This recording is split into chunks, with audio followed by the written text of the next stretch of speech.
Another cold day ahead with that chilly wind biting. The outlook is less cold as we head towards the weekend. I'll have all the details of that and more coming up on Good Morning Britain.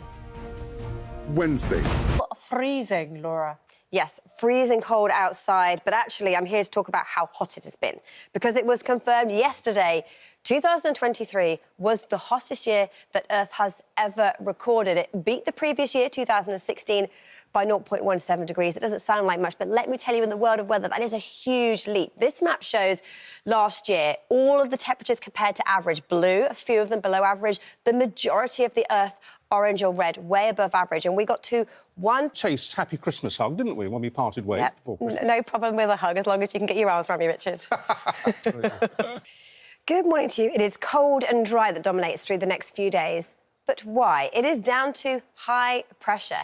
It acts like a force field, almost like a cloche, you know, that you serve fancy food in, and it keeps weather fronts at bay. And while we keep this force field, it will stay dry. Weather fronts make some progress as we head through the weekend into next week. 7, so slightly less cold than yesterday, and temperatures, though, still across the board below average.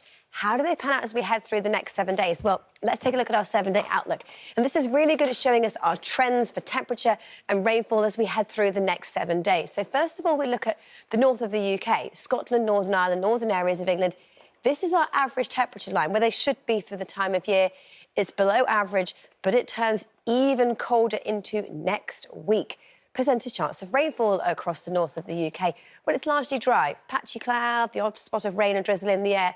But as we head into the weekend, into next week, as those weather fronts battle in, an increased chance of seeing some sleet and snow.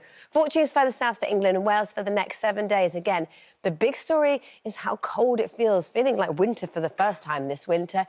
Temperatures actually moderate a little back to average by the weekend, but next week, a big jump, feeling much, much colder. And with that, actually, it stays largely dry. Patchy cloud here and there, but signs in the middle of next week, we could see some significant snow.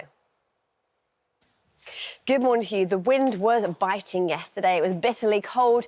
More of the same as we head through the next few days. High pressure keeps weather fronts at bay. It's largely dry, staying cold, but actually temperatures climbing a little, so a little less cold, back to average as we head towards the end of the week.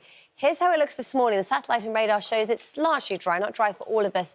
We have cloud for southern Scotland, northern England and Northern Ireland. It's thick enough, particularly for eastern areas, to have some outbreaks of rain and drizzle, so a dull, damp, disappointing day here.